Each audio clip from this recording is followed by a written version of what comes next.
Hello everybody, Spellsey back again with another video. Today I wanted to go over a couple things. This video is going to assume that you just picked up Spellbreak right now. You've hopped in, you've been a little overwhelmed, and you don't really know where to start. I think that's how a lot of people have their first experience with the game go down. At least when I started, there was no Twitch streams to watch, at least on day one, and it was very, very, very overwhelming. So I just want to do beginner tips for you guys today. More of like how you can just kind of get into it, just pick it up, and how you can treat it like a first-person shooter at the start of the game until you start to understand the mechanics of how everything works. So I will say, just after playing it, I've played for about a month. I'm very consistently a top 50, top 25 duo player with my duo partner, Gordon Ramsay. We stream pretty much every day. However, it was not like that at the start. We were getting smoked by all the veterans who have been playing for months and months and months, but it just takes a little bit of game knowledge and you can really change some things up. So the new patch just went through recently for patch 20 or patch 0.20. So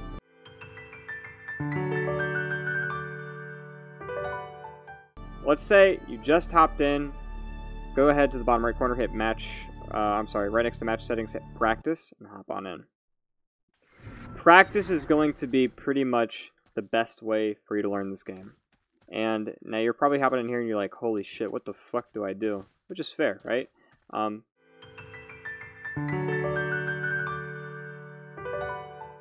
Here's a quick breakdown of all the items, okay? You have your Frost Gauntlet, you have your Fire Gauntlet, you have your Stone Gauntlet, Wind Gauntlet, Lightning Gauntlet, and Toxic Gauntlet. That's all you need to know for now, alright? So there's 6 different gauntlets, all with their own special abilities. Your gauntlets, which are in your left and right hand respectively, are the things that you use to attack everything with. It's very cut and clear. These are your weapons. There are 6 weapons to choose from. You can choose whatever one you want. The rarity, going from uncommon, rare, epic, and legendary, all of this goes up in order from how much damage you do. I believe it also means that you take, or they use less mana. I have not actually personally tested that. Maybe that's a good thing to test right here. So what is this? This is Frost right here? So let's see. Regular Frost Shot takes 25 mana. Legendary Frost Shot, yep, only takes, what was that, 17 mana. So, I'll do a full shot too, just to make sure. Yep. So that's pretty much how it is. They use less mana, they do more damage, and otherwise they act the exact same as their common counterparts. Of course, they are harder to find. So, once you have that tier list down, it's kind of a good idea to figure out which one you want to use more. Now, I'm going to rank these in the order of easiest to use to hardest to use, okay? The absolute easiest gauntlet in the game is Stone. Now, Stone Gauntlet, when you hit it on the ground, it travels in a direction. It's very easy to predict where someone's going to land, and you can just go ahead and you can beat them. This is generally where beginners start. They rock Stone the entire time. You find somebody and you just try to figure out where they're going to land, and you hit them. Alright, I'm using left click to do this, by the way, okay? Left click is attacking with your left gauntlet. Right click is attacking with your right gauntlet. As you can see, I have my right gauntlet right here, and my left gauntlet right there. Now, we're only going to deal with auto attacks for now. We'll work into other stuff in a little bit, but I don't want to overwhelm you guys, so this is where we start. Alright? Stone is the easiest to use. The second easiest to use is Lightning. Now, Lightning hits in a burst of 3, kind of like a Pulse Rifle or a Halo Battle Rifle, or the AK on Fortnite, however you want to view it. It's a 3 burst, and if you're not moving much at all, it pretty much has all 3 of them land in the exact same spot. Now, the way that it works is that all 3 of the shots do an equal amount of damage. It'll look to bug on here. It'll look like the second shot does twice as much damage, but it does not, I promise. That's 27 damage, alright? It's just because the second shot is so fast that the game is registering it as 18. Anyway, so it hits 3 times for an equal amount of damage for each shot. It has pretty much no travel time. There's a little bit of travel time, but overall not much. And it is the second easiest gauntlet in the game to use, and as of this patch, most likely the most broken and the strongest gauntlet in the game. Now after that, I would go ahead and say that Fire is your next easiest to use. Fire being kind of like a rocket launcher in most games where it kind of travels a little bit. Overall, very easy to use. You can see some damage be done on it as well. So, overall, Not very hard to use, very straightforward. You click and shoot, and you'll burn stuff. Alright, now ice is probably the next hardest to use, although it is pretty challenging unless you were a sniper in another game. I was not a sniper, so this gauntlet has taken some time for me to get used to. However, the way it works is that you can fire it as fast as you want. If you just click right there, just click once, you're going to be fine. However, if you want to see some big boy damage, you hold down, and you shoot like that. There is a sweet spot, though. As you can tell, I held it down for a long period of time, and I still only did 45 damage. That was 20. It's 30. It's 43. So 43 is pretty close. But yeah, there's, you know, a min-max on that. Make sure that you kind of get the timings down. That's why it's challenging to use. Most people just try to stay far back, and will just let it wind up, and then shoot. It really depends on what position you're in. If you're getting attacked a lot, it might not be something that you want to have happen. So you might just want to fire off quick shots. Now the next and final gauntlet, because I'll address wind in a second. Don't worry about wind. But the most challenging gauntlet in the game to use, I believe, and granted this is a lot of personal opinion, would be the Toxic Gauntlet. Toxic Gauntlet is your shotgun. It has a weird arc where it shoots upwards, but it is a burst formation. If you can land these, this is easily the deadliest gauntlet in the game. I am horrible with it. I don't use it in any of my builds. However, its auto attack alone makes it one of the best in the game. If you're chasing after somebody, you get right next to him, boom, hit him for 44 or whatever. And then you can do a lot of damage to him that way. Not very good with using it. Alright, so all these gauntlets have their own actives. Now, the reason... Before we go into actives, the reason I did not use wind in that area was because wind falls under a different category. It's not really used for its auto attack. Its auto attack is relatively useless in this patch. However, the wind gauntlet provides utility. And that utility with the auto attack alone is that if you're pointing downwards and you hit it, you're going to fly up in the air. Now, it does not matter which direction you face. You do not have to go backwards. If you hit the ground, you will go directly up, which means if you jump and hit, you go higher as well. The way that works is you click, double jump, and you're up in the air. Alright, this is one of the most common ways to get around, and it's one of the reasons people pull it on everything. Now that we have our gauntlets down, let's talk about how you switch out your gauntlets. Now this is by default 1, 2, 3, 4 on your keypad, with that being Q and E to cast your actives. But to switch, it's 1, 2, 3, 4. Your hotbar, 1, 2, 3, 4. I have switched my 1 to T because I don't like having to use my pinky to switch out my gauntlets. So, I know a lot of people don't do that, but you can switch to T for your 1. That'll allow you to switch out gauntlets a little bit easier using your index finger. I personally like that, although I haven't necessarily seen somebody else use it. Now what you'll notice right now is that no matter which gauntlet I switch into, right in the bottom left corner, no matter which gauntlet I switch into, it always goes to my left hand. Now in today's patch right here, in patch 0.20, you cannot switch your right hand gauntlet, no matter what. It has to be manually switched, which means you have to figure out which gauntlet you want to always have out. For many people right now in this meta, they keep their wind gauntlet on their right hand. That allows you to have your wind gauntlet out at all times, and then be able to combo it with other stuff. Right? So if I wanted to do this, if I wanted to keep myself vertical and stay up in the air as long as possible, right, I could go ahead and I could hit people with my stone auto attack, and then also stay off the ground, so 1, I can get hit by other people's auto attacks. 2, even if they're using something like fire, they still have to hit me out of the air, because I'm floating, right? It's hard to do. So a lot of people choose to rock wind. However, if you don't want to rock wind, I would say, since stone's the easiest to use and you're just now starting to play the game, rock stone. That way you always have a close range, and then maybe put fire on your left hand, or lightning on your left hand. It's a very good starter. So, you could have stone on your right hand, fire on your left hand, and then your switch out could be ice, right? So now you have mid-range right there, close range right here, and you switch into your long range for a little bit. And that's pretty much how everything goes. Let me clear my inventory real quick. So,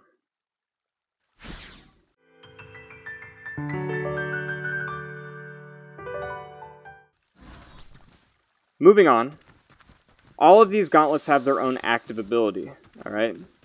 Now, the active for ice. Ooh, in hindsight, maybe I didn't want to kill myself because now I have to wait for it. Alright, I'm going to pick up some other stuff, but it's just to get my cooldowns lowered. We'll talk about all this later. Try to ignore it for now. But let's go ahead and pick up Blink Rune as well. And there we go. Okay. So ignore these 3 items right here for now. We'll address them later, but I don't want you guys to take in too much information at once because this game can be very overwhelming. At least when you first start. Once you get the idea down, it's easy.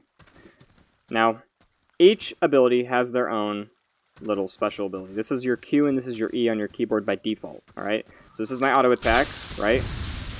And then my auto attacks use mana. My sorceries, which are the Q and E, they do not use mana. They are just on a cooldown. So this right here is my Frost Gauntlet. It's a blizzard. Anybody in this area will immediately get frozen for about 2 seconds. People who are frozen, they reduce their, or the damage they take is reduced by 50%. As soon as they take damage, they break out of it. But otherwise, if you're frozen, you are frozen for, it feels about 2 seconds probably or so. Ice will eventually melt, but when you are on ice, you do slide. So that can be used as a mechanic. It's not as powerful as it was in pre-alpha, so they tell me. But your regular ice shot also leaves an ice trail as well. Now, this is really good. You can go ahead, you can walk up to somebody, you can Q them with your ice gauntlet, and then they'll be frozen. And then you can go and maybe have stone, and just stone them real quick right out of that. It's a really good way to combo some damage. So, anyway, that is Frost. Now, your fire ability, if you have a Flame Gauntlet, that active is fire. And you can see already that if you use your gauntlets on another area that was affected by a gauntlet, you can have some interesting things happen. This is actually steam, which is because the ice melted and I put fire on top of it. But for regular fire, you drop it down in a line, it ticks for 12 damage. All of your sorceries, they do their own damage regardless of what gauntlet rarity you have. What I mean by that is that the common firewall, or the common fire gauntlet, is going to put down the same damage with the firewall that a legendary fire gauntlet will. This is important for stone gauntlet builds because there are some gauntlets that, or there are some builds where you can literally run 2 stone gauntlets, and the stone gauntlet active is a boulder. So you have boulders on each hand. It doesn't matter which gauntlet you pick up because you're going to do the same amount of damage with them regardless. So anyway, it's a good transition onto the stone gauntlet, which is just a boulder. You throw it, and then you're good. So that's how that works. I have a rune right now. Well, my current setup allows me to get my cooldowns reduced faster, so ignore that for now. But that's pretty much how it looks. You can only do these once. I'm putting down 2 just to kind of show you guys what they look like. Alright. So we've done ice, stone, and fire. Let's move on to lightning. Lightning was recently reworked for patch 20. And what it does right now is you drop a circle down, okay? And anybody in this circle is going to get hit, regardless of where they're at. But you can only have 1 lightning hit. So, you drop the Q down. It's going to hit him no matter what. It does not matter if he's at the edge of it or if he's in the center of it. I guess it doesn't lock onto the dummy. You'll have to take my word for it. But for a normal player, no matter where they're at, they're going to get lightning from it. And when they get hit by that lightning, they're going to get stunned for probably 2 seconds or so. That stun, you can still move around and do everything. It's actually called shocked. You can move around, you can do everything, but you cannot cast any abilities, which is pretty rough. Because let's say you have a wind gauntlet in your right hand. If you get shocked and you can't get up in the air, you're a sitting duck on the ground for 2 seconds. It's a lot of damage that could come flying your way, especially if you're fighting against somebody who has, like, stone. Now, that is one of the reasons why lightning is in such a good place for a beginner build, because you have the really aggressive auto attack that has no travel time, basically, and then you have, the lightning gauntlet that always zaps onto somebody when you use the active. Now, the tornado, which is the wind gauntlet active, throw it down right there. Certain builds allow you to fly up into the air whenever you're in one of those tornadoes, but generally speaking, the reason the tornado is a pretty good option is because you can use it as a way to keep things out of the way from you. Let's say I'm getting chased by somebody and I throw a tornado down. Well, if they shoot a fireball, the tornado absorbs that fireball, and you know that makes life a little bit easier for me. Or, you know, if I'm on the escape, let's say I'm running away from somebody, right? I turn around real quick and drop a tornado, and I'm running. If they're shooting at me, right? Let's say they're trying to shoot a fireball. Look, the tornado changes it. So all of a sudden now I was able to pretty much get out of the way, and they can't even shoot at me, right? It's a good way to pretty much prevent stuff from happening. Alternatively, you know, you can just drop it on somebody for a little bit of extra damage. It ticks for a couple damage a second. It's not very strong. However, it being able to move things is very, very, very helpful. So, I mean, like, if someone's going to throw a boulder at me, not today, because it's going to get moved away. So, that's pretty much where you keep that in mind. Overall, most people just kind of keep it on their right hand for now in the current meta, and it works very, very well. Just as a general gameplay mechanic, it's good to note that if you are in the air and you are firing something, you will slow fall as you attack. So, that works in two ways, basically. One is that you will know that if someone's shooting at you, you can kind of predict how fast they're going to fall, because if they are auto-attacking you, right, you'll just free fall like this. It's very easy to predict how fast someone's falling in this game once you realize there are mechanics like that. The other one is that if you go to cast a sorcery, even if you're not letting go of it, you'll slow fall still. So you could hold down a sorcery and then cancel out of it by hitting right click. And you can use that to just kind of like guide where you're going to fall to. So overall, that's pretty important to know, and it'll definitely come in handy more than you guys realize it. And even if you have just your ice gauntlet out and you're up in the air. I mean, you guys can see right here, I can pretty much hold and slow fall indefinitely. I got left click down right now. I'm going to hit right click just to cancel out of it and not actually shoot anything. But definitely keep that in mind. And try to predict how fast someone else is falling, so you know when to shoot, how to shoot, where to shoot. So, moving on to the fourth and final one is the poison. Now, poison cloud, you throw it, it becomes a poison cloud. This cloud can be, pretty much can have anything be thrown into it, any other gauntlet that can be thrown into it, and it'll react in some type of way. The most common use for this is that somebody will have a poison gauntlet and a fire gauntlet. They will drop the poison, and they will shoot the poison with fire, and that will make dragon fire.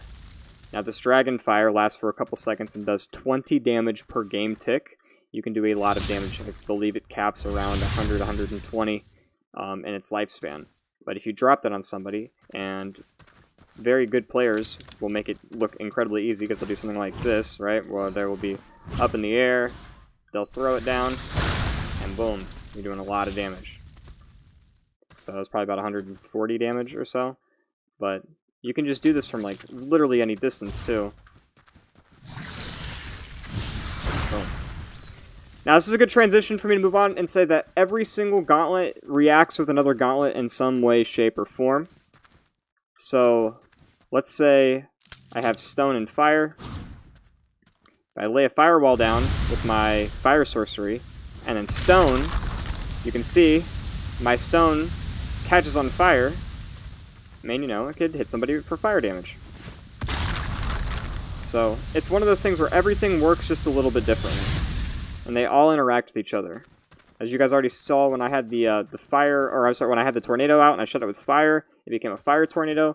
This is exactly how all of that works. So another common one that we see right now is the poison, and then you can lightning storm it.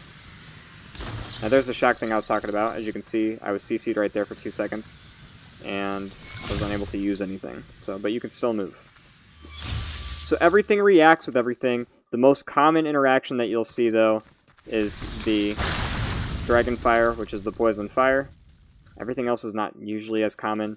The other ones that you'll see a lot of, though, which aren't usually used offensively, just kind of some of those things that happen, is you'll see, you know, fire tornadoes are pretty common just because people use them to get away or because they just happen to be out there.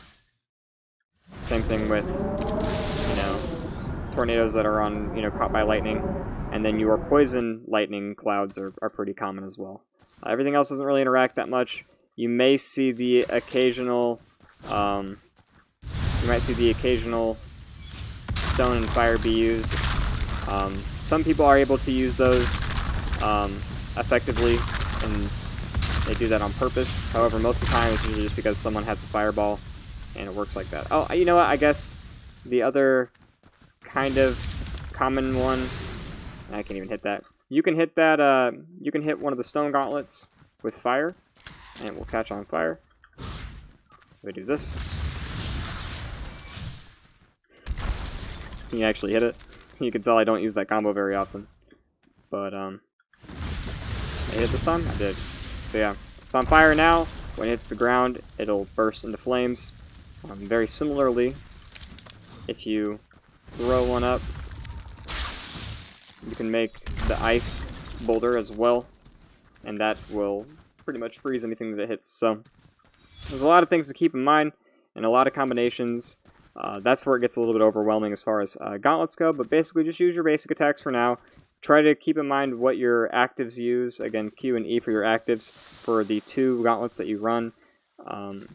So if you're just starting out, I recommend using 2 gauntlets. Honestly, maybe Earth and Lightning only might do you pretty well.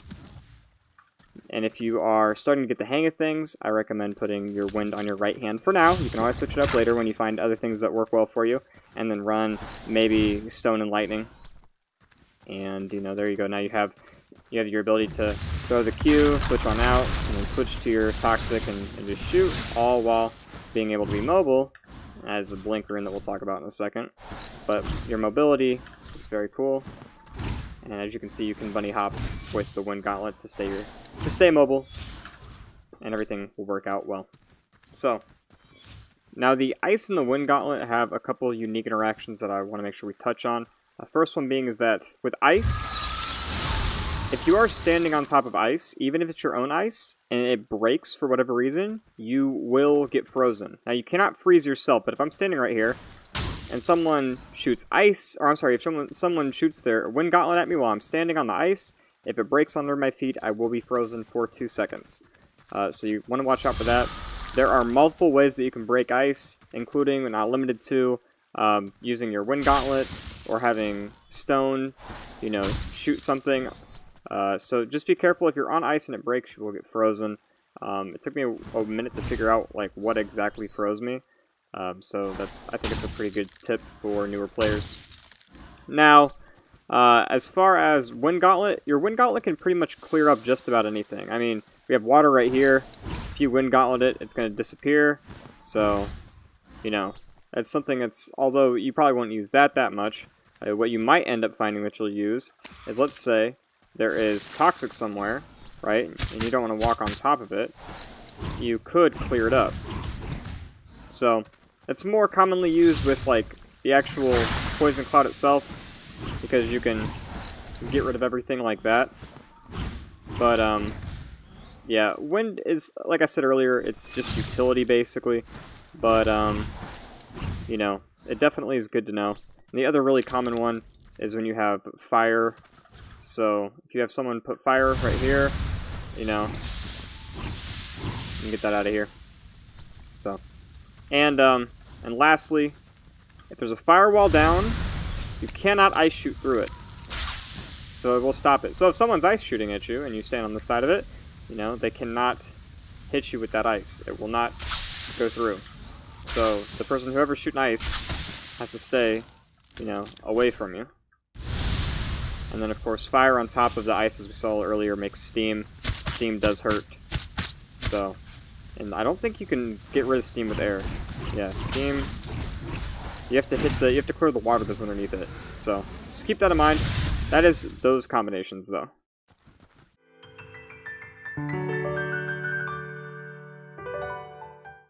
Now that we have a basic idea of what gauntlets do, the gauntlet rarities, or what gauntlets interact with each other and how they do so, and what your actives do, I think it's safe to move on into the items part of this. So, now we haven't even gotten to builds yet. Don't worry about builds yet. We'll get onto it, I promise. For now, though, the big takeaways, find 2 or 3 gauntlets that you like. Stick with that for a while. I know that the professionals are using 4 gauntlets and sometimes 5 gauntlets, depending on the scenario, but if you're just starting into the game, there's no reason to hop right into that. There will be plenty of time for that.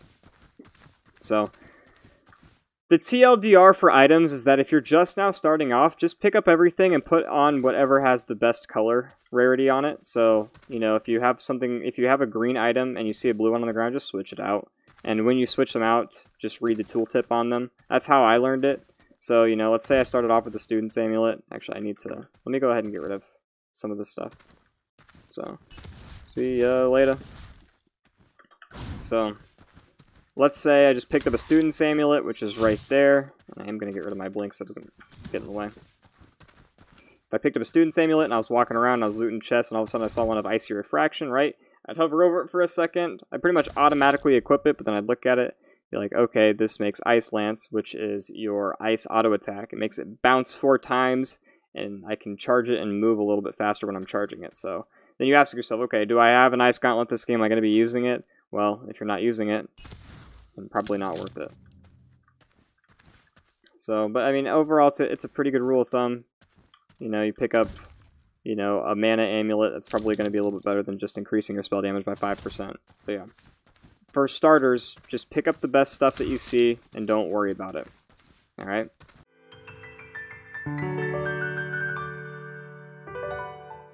Now that we have that done, you can skip past this part of the video if you want, otherwise I'm going to go over just a basic amount of what the amulets do. So, just go ahead and do that. Alright. First up is your Student Amulet. Student Amulet is just 5% spell damage. Now your spells are your auto attacks. Your sorceries are what you cast. So that's just 5% spell increase or damage on your spells. Now moving on, you have your Knowledge, your Nimble, and your Thinker amulets. Out of the green amulets, the Nimble amulet is the best one. Now your cast speed is basically your attack speed, as you can imagine. So let's see if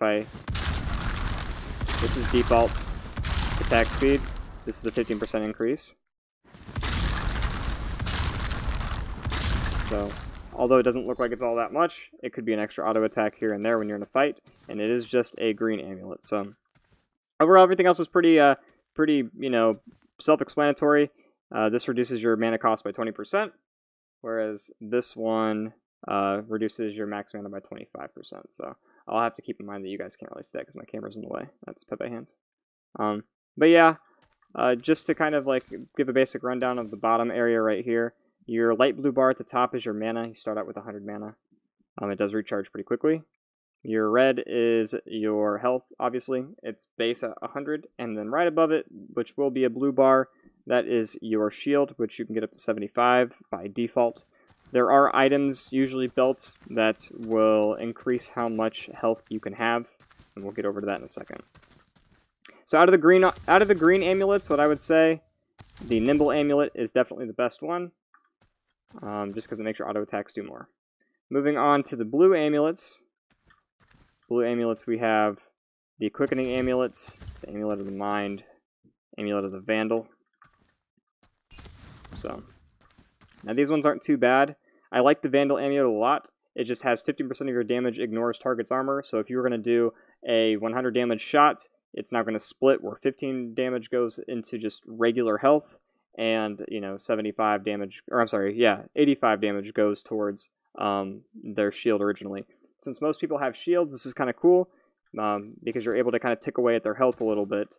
That way, you know, if someone has 0 shields, right, they're obviously not going to die because they'll have some health. But if someone has 0 health, then it doesn't matter how much shield that they had left, right? There are some builds and some classes that will literally drop you down to 10 health permanently, like as a cap, but then give you 200 armor. Now, if you were to hit, you know, a high enough shot, you could theoretically one-hit them with Vandal, even if they had 400 armor. So, Vandal's pretty cool, but it is situational.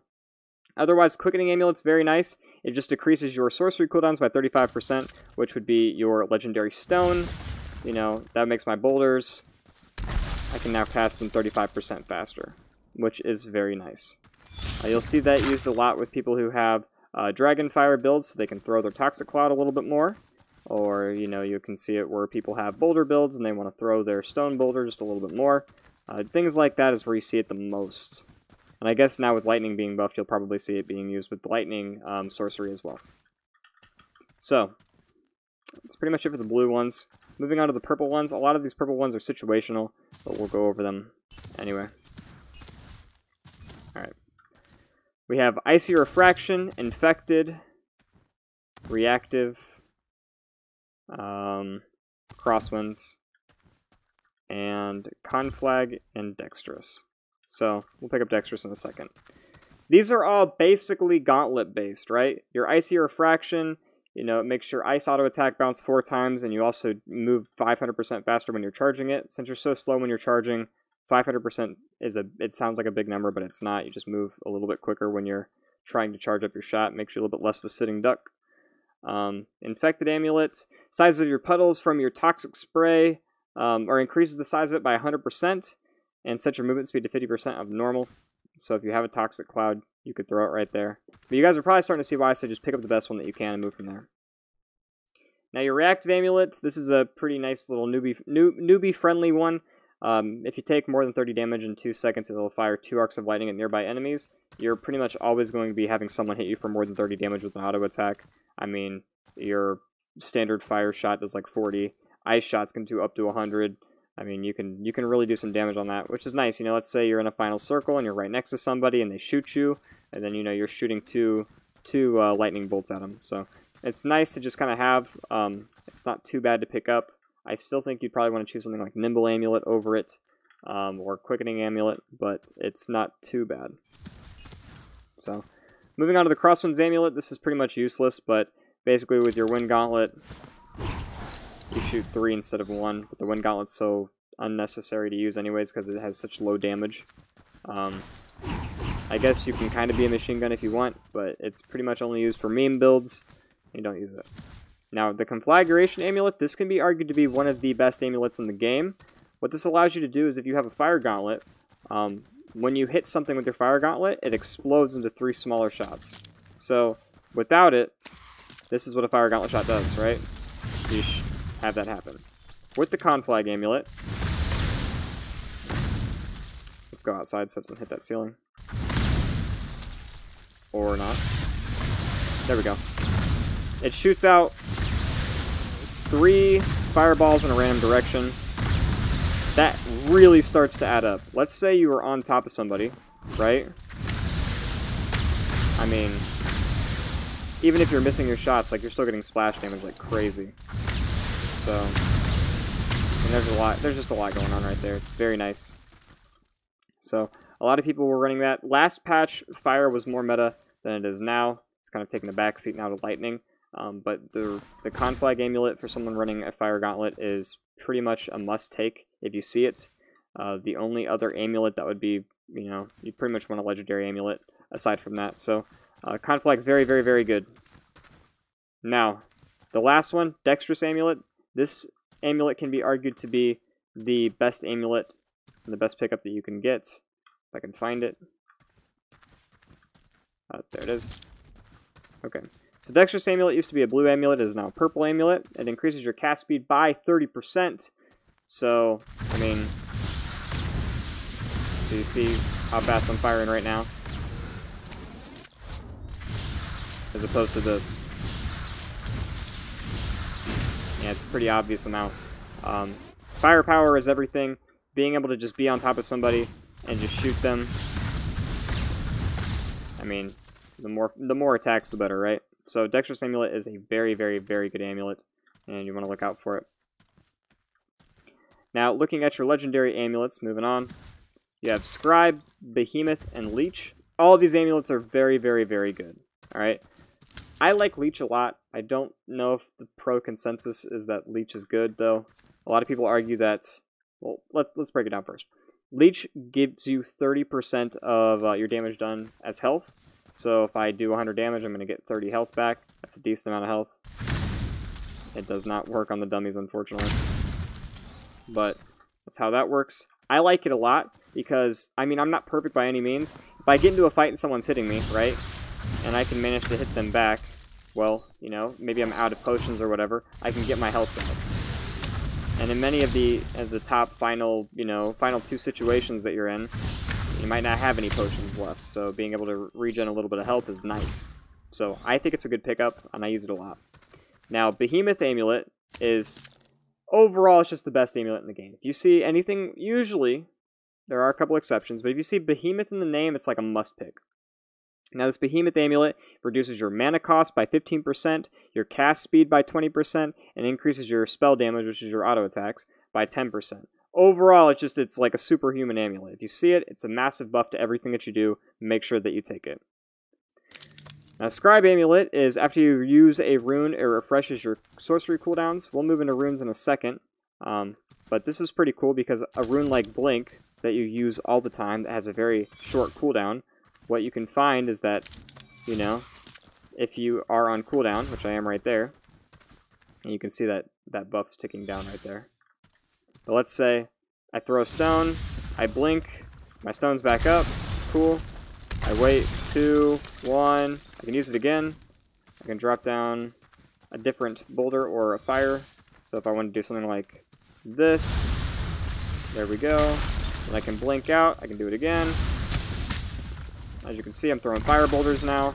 And overall, it's just very, very, very helpful. There are a couple builds that cater towards this, but this is not really something that you pick up unless you have a blink rune, because all the other sorcery cooldowns as of today's patch are very slow. So, but it works awesome with blink. Just being able to do that, you know, it's pretty busted. So.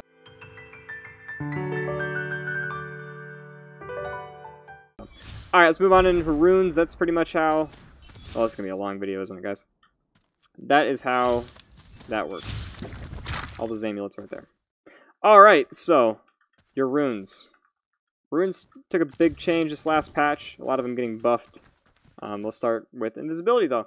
Invisibility is the one that you're going to see pretty much everywhere you open. It's a common one, or I guess it's the most common for the blink runes, but green is technically uncommon as a name. So, invisibility rune, you become invisible and increase your sprint speed by 35%. Alright, so, as you can see, I'm automatically getting speed. Now, I need to cover this later on in the video, but on the off chance someone skips through it. But make sure when you're in your settings, so, you know, hit escape, go to settings, go to controls, sprint as default. You want this checked, okay? Make sure that's checked. I'm going to go and revisit that later on, but either way. Also, I would not do toggle sprint. I would just set sprint as default, and I would toggle crouch. That's what I would do.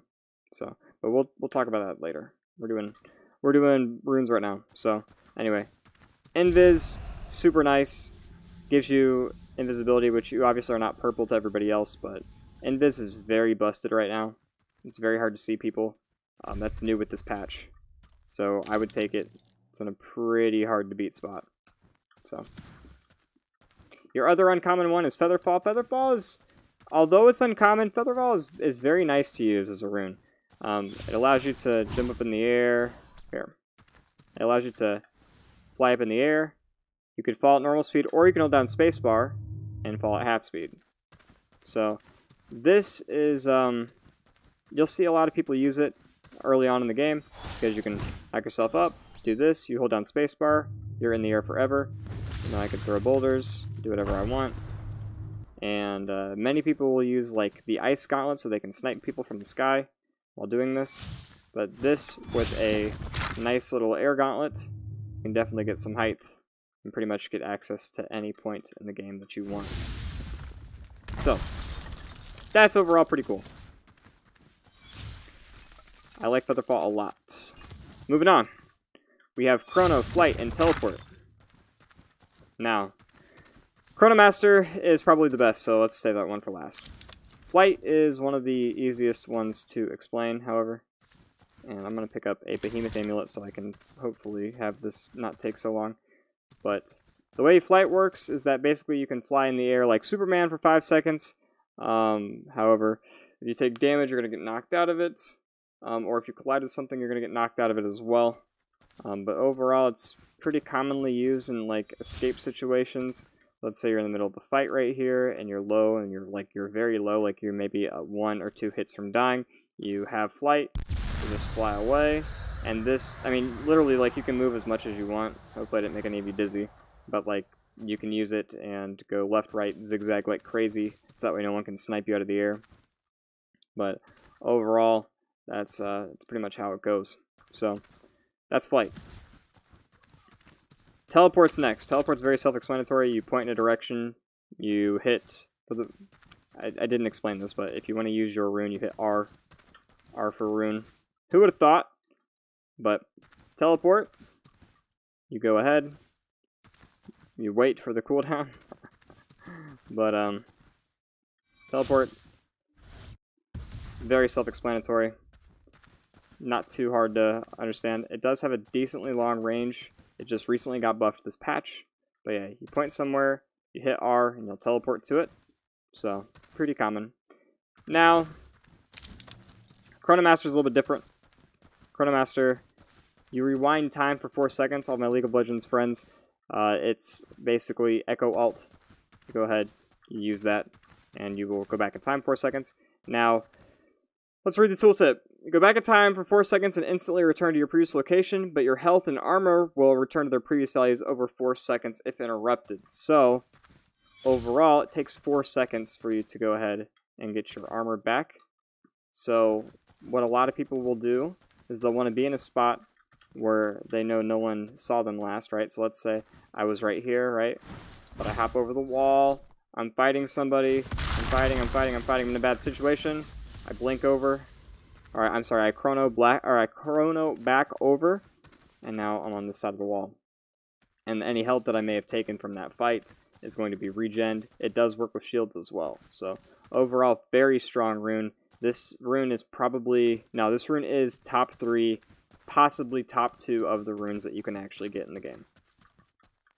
So, but yeah, you gain your health back. I know I don't have any health to gain back. You'll have to take my word for it. Blink, Shadow Step, and Wolf's Rune. Let's use Wolf's Call. Probably not going to be able to showcase what Wolf's Call does, but it's wall hacks. When I cast it, I can see what everybody, or where everybody else is around me, and like it's a pretty big radius. It's probably to that building over there and back. But overall, you use it. I can see everybody on the map. They're highlighted in yellow. Very, very, very useful. So, see if it actually works or not. Yeah, it does not. That would be lit red. That would be lit red. But yeah. Very helpful. It's pretty situational, though.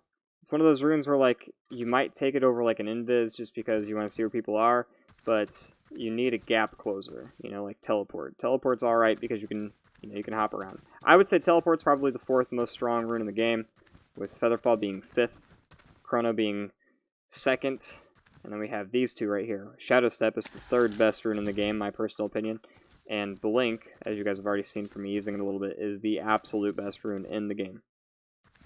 Now, Shadow Step, Shadow Step is very much like Shadow Step is in a lot of other games.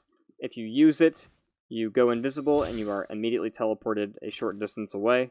It is a gap closer, so I'm going to teleport from right about here just to give you an idea of how far the distance is. So you cover that distance immediately, and you are invisible for a short period of time. Only problem is that when you cast it, you do have that actual shadow pop up behind you, that little smoke thing. So people know that you're using Shadow Step and they'll look for you, but invis is very hard to spot right now in this patch, as I said a little bit earlier. So it's very, very, very useful. Now, one of the things to note is that if you're blinking or Shadow Stepping, you can look up in the air, and that'll allow you to pretty much teleport vertically. So this game is not played much on the X and Z axis. A lot of it is played, or I'm sorry, the X and Y axis. A lot of it is played on the Z axis, which means we are able to go vertical pretty often, and most of your fights are going to go vertical. So, Blink has 3 charges that recharge over 3 seconds apiece. And it's just because I have this amulet on. I think it's about 4 seconds. But you teleport instantly a short distance. It is very short. It's about that distance. Now you may think, okay, that's too short to be useful. And I'll be honest, when I first started playing the game, I was like, I don't understand why everybody uses blink. It doesn't seem like it's very helpful. It's a short period of time, it's a short area, but this is where blink starts really shining, is that you can use it as a way to dodge pretty much anything. And a couple situations at high level play, you could find yourself in a sniping battle, right? Let's say you are, I'm going to pick up a belt so I can do this correctly. We're going to fluency, okay. Let's say you're in the air somewhere, right? Or I'm fighting somebody, you're fighting somebody. You're in the air, you're about to shoot them with ice, they're about to shoot you back, because, you know, you're very vulnerable when you're in this position. They can judge exactly how fast you're going to fall, they know exactly where you are, you know, they can go ahead and snipe you out of the air right here. However, what you can do something like this, where you bait out their hits. I mean, look, I haven't hit the ground yet. Now, I look like I'm shadowboxing whenever I play this game because I don't know. I'm the person that like turns left in real life when you're turning with the steering wheel. So, feel free to flame me in the comments, okay? I look ridiculous, I understand. But blink is just overall really good because let's say you're fighting somebody with like, you know, like a stone gauntlet, right? I mean, I didn't hit the ground at all, and your runes don't use up any mana. So someone could have a stone gauntlet I'm fighting, I know, and they know that I'm about to fall down on the ground, right? So instead, what I do is I do that real quick, right? And then boom, all of a sudden they were going to stone down that path, right? Let's say they were going to stone right down that path. Not anymore. I'm out of here. And it recharges so fast that literally the next engagement, you know, I mean, I'm everywhere. So, very, very, very good. There's a lot of versatility to it. Make sure that you use it vertically. I mean, you can do some crazy stuff with this, and people do. I mean, you can even blink downwards into another air gauntlet to just keep yourself constantly moving, right? So, I'm not the greatest at doing that. But yeah, that's kind of how that works. Don't sleep on it, because, yeah, you do some crazy stuff with it, and you'll see it in high-level gameplay. So get kind of used to using it. If you see it, you should take it almost every time. Make sure that you're learning how to use it. So, blink is very strong.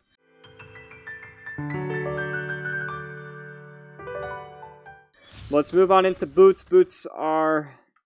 Whew, this is going to be a long video, my friends. Now, boots... I guess we'll just start off with student shoes. Student shoes are pretty good. Just increase your movement speed by 10%. I don't mind that at all. Cool. 10%. Awesome. You know, you're just a little bit faster.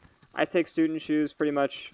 There's only a handful of boots that I really use in the game right now. And student shoes are one of them. When I pick them up, I like them.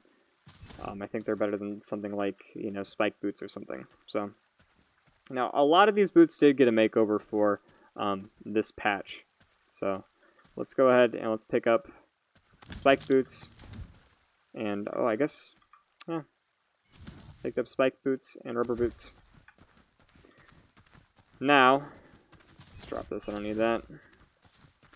Spike boots, they increase your sprint speed by 40% on ice, and you no longer slip on ice. So, this is not too bad. And I can keep myself moving pretty nicely. Lets me, you know, traverse just a little bit more if I have an ice gauntlet. Overall, not too bad. And then your poison boots, puddles left behind by toxic spray. If you're standing on them, they no longer deal damage to you. I don't have a toxic gauntlet, but basically the auto attack when you shoot the toxic gauntlet, it leaves puddles on the ground. If I have those boots on, I won't take damage from anymore. Overall, not too useful, but we can act like it is. So, either way, moving on to blue boots. 4 big ones. We have Boots of the Cat, which increase your jump velocity by 35%. It's good to note, it's 35% upwards no matter what you do, alright? That means your air gauntlet is 35% higher with its auto attack. That means your blink is 35% higher with its auto attack. I mean, you're up in the air. So, that's kind of like one of those things that people don't really think about that much. I believe the cat boots and blink combination was pretty recently, well, not recently discovered, but recently became more aware by a lot more people. I'd imagine it was found out a long time ago, but you see it a little bit more commonly in games now. I like Boots the Cat a lot. It makes it to where I can jump over stone hits that are on the ground, and I can just kind of stay up in the air. So, next up, we have Boots of the Mouse. These are very new. Basically, after crouching for 1 second, you become invisible. However, if you do anything at all, you immediately lose that invisibility. However, it's not too bad though. Pretty cool stuff. So, nice. Boots of the Scribe. I'm going to call these the Poor Man's Sprinting Boots. Basically, as long as you use a rune, you will gain movement speed. So as you can see, I now have movement speed. My buff is right there. It's counting down how long my movement speed lasts. This works really well with Blink, just because even if I haven't gotten Boots of Sprinting yet, which I believe are the best boots in the game, and we haven't gotten to them yet, you can pretty much give yourself unlimited movement speed just by blinking and timing it correctly. Remember, all of your actives and your buffs are in that little area right there. Alright, Grounding Boots. Become immunity to stuns and lightning. Very, very, very helpful. I'm not going to showcase this, but basically if someone hits you with lightning, you know how you normally get stunned? Well, now you don't anymore. It also, you know, it just makes life a little bit easier, especially with so many people running running lightning right here and stuns. You know, it's a pretty good counter in this patch so far. Alright, moving on to the purple boots. We have slow fall boots. They're not in the game. They decrease gravity by 75%. They're not in the game right now, so no reason to take them or talk about them. So we have Behemoth boots, and we have Boots of Sprinting. Boots of Sprinting, flat 25% increase all the time. It's pretty nice. I mean, these are pretty much your go-to boots for just about everything. The legendary boots don't even really compete with these. These are the boots that you want. You want Boots of Sprinting. Now, your Behemoth boots, depending on what builds you run and what classes you run, these could be useful, but overall, just from a general perspective, most people don't run them. You do become immunity to stuns from lightning, though, which in this current meta is pretty nice. You are immune from puddles from toxic spray, just like those rubber boots, and you can no longer slip on ice. So, it's not too bad. I wish these boots also prevented you from getting caught on fire. They do not. I think if they were, then they would be a top-tier boot, but overall, not too bad. I don't rock them very often. I like base movement speed increases. So now, base movement speed increase. Good to note. That is in effect when you are in the air. So moving left and right and strafing, as you can see, you can strafe left and right a lot better, which means you can dodge shots a lot easier. Which means you are harder to hit as a whole. It's just something to keep in mind. And yeah. Pretty much pick up sprinters whenever you see them on the ground. Last three. Padded shoes. If you have them, you make no sound when you're moving. These are pretty much worthless. There's almost no point in time where this game is just very loud in general. And in almost every situation, you're going to be hearing some kind of fighting going on somewhere, which means if someone's walking behind you, you're not really going to be able to sound horn. It's not like CSGO where, you know, you're just waiting somewhere and someone could walk around the corner and you need to be able to hear that, right? It's loud all the time. So padded shoes are pretty pointless right now. Those are pretty much don't take it all. I would honestly take student shoes over padded shoes. Now Boots of Leaping. I like Boots of Leaping. They give you that Boots of Cat vertical increase, which is nice because that means it affects Blink. Not only that, but it gives you 1, 2, 3 jumps. Where you normally have only 2 jumps, now you have 3. It's not too bad. And then your phasing boots. With invisibility getting buffed this last patch, phasing boots allow you to go invisible for 5 seconds every 10 seconds. So if you're just hanging out, you're now invis, and the counter is right there. So there you go. So 2, 3, 4, 5. About 5 more seconds, I'll go invisible. And you just pretty much stay like that. So it's not too bad. Not too bad. I like phasing boots a lot. It depends on your build though. But I mean, you can combo this with some stuff and just make yourself pretty much perma invis if done correctly. So that's the boots for us. Boots of Sprinting are going to be my go-to. So let's keep them on.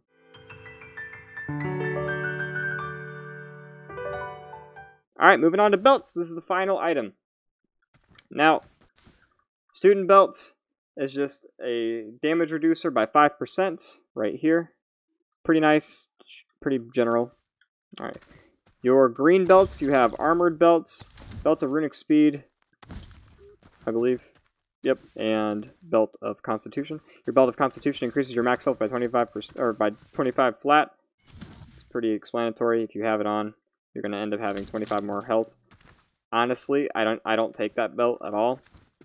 25 base health is nothing. I'd rather have something like even Student Belt, where I get like flat percent reduction of damage incoming. I think that's better over the long term. So, otherwise, the Belt of Runic Speed decrease your rune cooldown by 10%. Rune cooldown is everything. So, if you see this on the ground, it's pretty worth it to take it unless you have a better belt. Now, the Armored Belt is an uncommon belt that gives you 100 extra armor. That's pretty busted. So instead of 75 armor, you now have 175 armor. Effectively, increasing your health by like something crazy like 50%, right? You go from 200 health now max to 300 health. That's 50%, right? So, Armor Belt, although it's green, this is probably... You could argue that this is the second best belt in the game. You could argue it. It's definitely a top 3 belt, though. You see this on the ground, take it, pick up all the shield potions you can, get yourself to maxed armor. Alright. Now, the next ones. We have our reinforced belts, and then we have a lot of other blue belts. So, let's go over these ones for now. So, reinforced belt increases the amount of armor you gain from all sources by 100%. In other words, if you drink a shield potion, instead of it giving you 20 shield, it's going to give you 40 shield over that same period of time. So, pretty much all shield increases are doubled. Moving on. Your Belt of Regen is 3 health every 4 seconds is regenerated. This is pretty nice. I like this belt a lot. It's nice to just have a passive amount of health constantly coming back. Now, Legendary Lightning and Toxic. These next belts are very heavily dependent on the meta. So, let's go ahead and pick up this one. And Runic Study. Actually, let's do, I'm getting lost with all the belts. Okay, we'll do Runic Study last. These next 3, though, either have your Belt of Lightning and Toxic, your Belt of Fire and Frost, and your Belt in Stone and Wind. Basically, these belts respectively reduce those damages by 30%. It's pretty nice. You can use these belts based off of the meta. So last patch, Fire and Frost was really popular because everybody ran Fire Gauntlets, and Ignite was really powerful, and overall having 30% damage reduction on Fire was very nice if you found it. Right now, with literally everybody running Toxic and Lightning that is good at the game, this belt is very strong, but next patch, or you could be watching this, a year from now, it might not be the case. So, this is in a good spot right now for patch 20. Now, Stone and Wind, you could run into people using Stone. If you're having an issue with it, you can always try to take it. But generally speaking, it's very easy to dodge Stone if you're paying attention and you have a couple hours under you. Just because, as long as you're not hitting the ground, or you're making yourself unpredictable when you do hit the ground, Stone's not really an issue. Occasionally, some people will throw boulders at you like crazy. I personally use a lot of Stone, and I've enjoyed trying to find ways to get the veteran players to get hit by Stone, but generally speaking, you just don't really take that belt very often. Last belt is the Belt of Runic Study. This increases your max rune charge by 1. Very self-explanatory. Now instead of 3 blink charges, I have 4. So, very nice, very easy. So, our purple belts now. So, Slaking Belt. You consume potions 50% faster, and it increases the amount of health you gain from all sources by 100%. So, Slaking Belt, basically, if I have a potion that heals me for 20, it's now going to heal me for 40.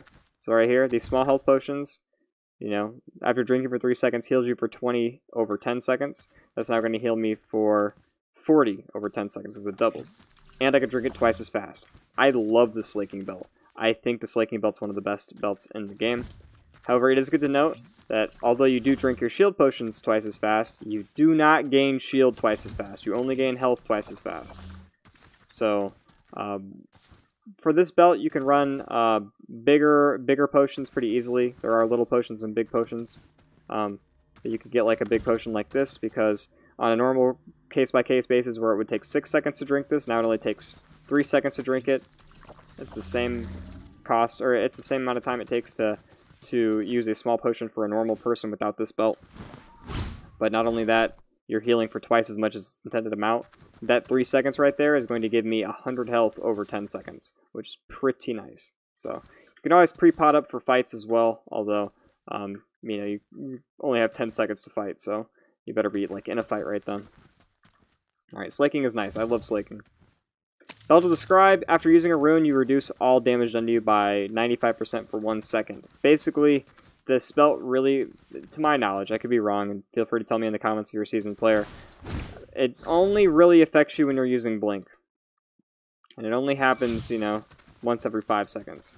So, if I'm in a fight with somebody, right, and I'm trying to blink out of the way, and they hit me anyway, even though I was trying to dodge them, well, at least, since I just used my blink and I have my Belt of Runic Fluency, you know, at least I took a 95% less damage. So it's kind of like, you know, it almost negated all that damage. I don't think this is a very popular pickup. I don't believe most people take it at all, especially when you have something like an armor belt that's more common and it gives you more versatility. A lot of people don't take it. Now, your final belt, the Impenetrable Belt, is just 20% reduced damage from all incoming sources. This is a great belt. I rock it pretty much every game because I always seem to get it. For purple belts, though, either use this or use slaking. It comes down to personal preference and playstyle. I like slaking because I like the ability to just like spam potions and heal a lot. But, you know, if I see this one on the ground, I'm going to pick it up either way. So, alright. I'm making a mess over here in the practice area, but we have your Behemoth belts and your Belt of Runic Fluency as the last 2 belts. So, Runic Fluency gives you 2 extra rune charges and decreases your rune cooldown by 20%. This is really nice with Blink, because now 1, 2, 3, 4, 5, you know, that's very hard to predict. At high level gameplay, people are going to try to count how many blinks that you have left, so that way they know when they can snipe you, right? Like if I'm up in the air and someone's blinking, use your imagination. They're like, oh, he blinked once, twice, 3 times, 4 times, 5 times, right? In almost every case, they only have 3 blinks. So you go 1, 2, 3, and you go for the shot, but they had 2 extra blinks and you weren't expecting it. Well, you could miss that shot, right? So, and that with the cooldown reduction, very helpful. You can really combine this with some cool stuff. Let's say you have Shadow Step, and I'm gonna have to wait 30 seconds for that to pop on up, but you could Shadow Step 3 times in a row. You could Chrono 3 times in a row, like things like that. It's very, very, very helpful and a very good belt. However, nothing quite competes with the Behemoth belt, which increases your max armor by 50 and your max health by 25, and it also gives you an extra rune charge. So this is your overall all-rounder belt. Very, very, very good belt. Everybody runs it if they pop it. There's pretty much nothing that competes with it. So, yeah, if you see this on the ground, take it. And that's items, guys. That is items. The build that I have right now is pretty much what I run these days. I should probably run Lightning because it's very powerful, but this is about what I run if given the opportunity to run whatever I want.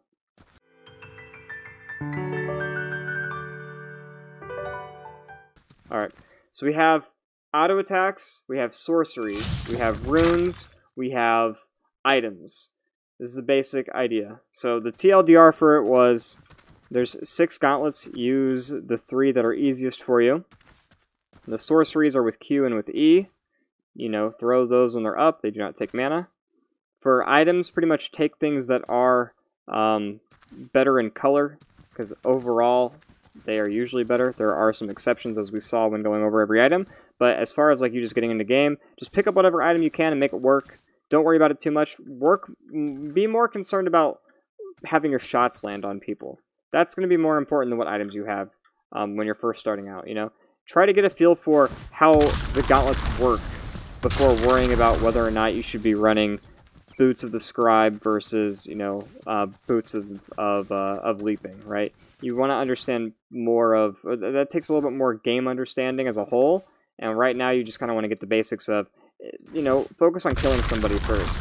because at the end of the day, those boots that you choose are not going to determine whether or not you're able to actually land your attacks. So focus more on what the gauntlets do.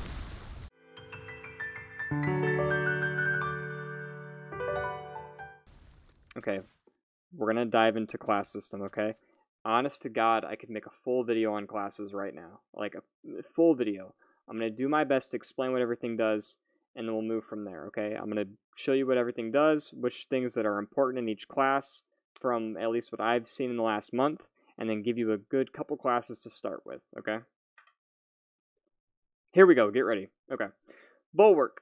Bulwark is your tanky class, alright? Even says it at all these classes in the top right, it'll tell you what their strengths, and their specialization. So the strength for this, it says extremely durable. Specialization is none. Time to master, low. And skill starting is fortify. So now starting skill, basically all of these abilities right here are your passives. All right, you don't have to actively use anything; they're just there. You choose them at the start of the game. You choose them at the start of the game every single time. And as the game progresses, you will be able to choose more and more points going down. It's all random. It's all RNG. But you're going to start with Fortify for this class. You're going to start with the top class every time. So, Bulwark is nice. The big part of Bulwark is its transference at the bottom. That is gain armor equal to 20% of damage done.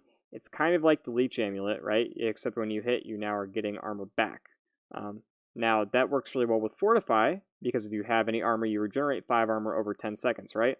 So, you're in a fight, you're getting armor back for doing damage, you're getting armor back passively. Overall, it just keeps your armor up there really high. If you have something like an armored belt, you could be maxed armor almost the entire time. Now, Manivore, 30% of damage done to health is taken from your mana instead. That's pretty much free health right there, because you almost always have, high mana. I like that a lot. And then Inner Peace is after taking damage, regenerate 40% of that damage over 20 seconds. It's not what you choose the class for. It's kind of nice, but it's not what you choose the class for.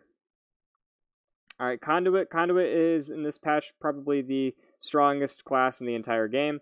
You do get a base 20% sprint speed, but it breaks whenever you take damage or attack, so if you use any gauntlet at all, you will end up breaking that. But it's 20% movement speed, which means you pretty much have boots of sprinting off the jump. So when you're running around and you first land, your lightning passive is going to let you just move around quicker. This is nice for early game looting because you'll notice that at the start you're very slow. It's the difference between this kind of running at the start of the game or this kind of running at the start of the game. Very, very, very helpful. I love running Conduit for that alone. Now, Arc Flash, your lightning bolts have a 25% chance to leave behind a ball of lightning. I guess we can go ahead and put some points into it, huh? So, you always get to choose 2 classes as well. You always are going to be able to choose 2 classes every game. So, let me go ahead and just... And... Cool. Go ahead and pick up a lightning gauntlet. Alright, so you have a chance of leaving behind balls whenever you shoot. Those will shoot at people. It's really, really, really annoying when you're on the receiving end of it. Because, even if I miss all of my shots, right? Well, if you were in that corner, you're going to be dead regardless because those things are going to shoot at you. Very, very, very strong. Very strong. Otherwise, let's see. Your lightning strike fires an additional time, or 2 times, or 3 times, depending. This is referring to this active right here. This is your lightning active. So you can fire up to 4 times on your opponent. You could just drop it right there and it'll shoot them. Remember, that does stun you for 2 seconds too, so very, very, very powerful. And then you have Charged Rune, which is this one right here. After using your rune, you fire arcs of lightning towards people for 20, 30, or 40 damage apiece. This is pretty nuts. Like, let's say you're right next to somebody, and you blink, you're going to just do damage to them. Like that. And then you can do it every 5 seconds. So even if I was using stone, right, I'm trying to hit somebody, and I can't hit them because they're jumping, well, as long as I have Charged Rune, You know, I'm going to be... Naturally, I'm going to be blinking anyway to try to stay away from this person. And even if I'm not hitting them at all, I'm still doing damage to them. So, Charge Rune is very, very, very nice. People use it all the time. And that's just why Conduit's in such a good spot right now. So, you know, honestly, I shouldn't say in a good spot. Conduit's very strong right now. But that's how that works. Now I'm going to have to exit to the main menu and go back in. But, alright. Next class. We have Crackshot. You take Crackshot for its velocity, for its projectile speed. So with Crackshot, you can increase your projectile speed by either 30%, 60%, or 90%. And just so you guys know, that's the third one down on the list right here that we're looking at. High velocity. So that's, I mean, it's pretty nuts. I'll show you guys what I mean. So standard fire shot. Now if I'm into Crackshot right now.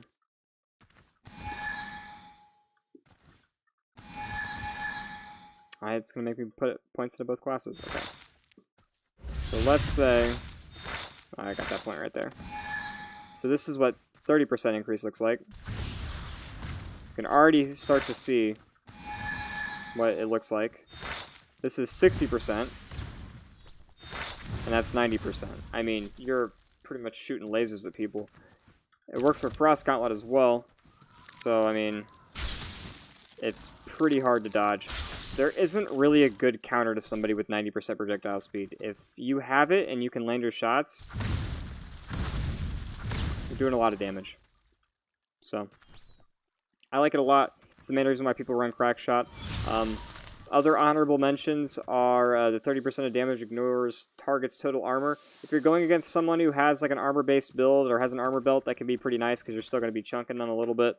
It's a pretty good counter to Bulwark. And then also, pretty much for Crackshot, you deal 30% more spell damage with a single spell. Pretty much every 10 seconds, your first auto attack is going to deal 30% more damage. You have to hit it though. If you miss it, well, you're tough and you're out of luck. You're gonna have to wait till next time. So, a standard fire gauntlet does 30, right? Let's wait for the cooldown to go down, and then when it's popped up, 39. So. You can kind of see how that works a little bit. Overall, pretty nice to have. And let's hop back in.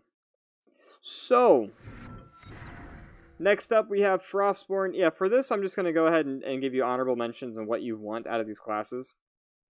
Your Cold Snap is your passive that you start with. It gives you 50%, or I'm sorry, it gives you a 50 shield pretty much all the time.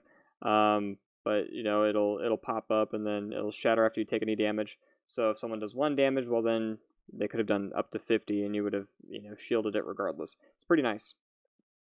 Frozen Alacrity is why people take this class though. Frozen Alacrity means that if you are on ice, you are going to move either 100%, 150%, or 200% faster. It's pretty busted. So let's go ahead and get some points into it.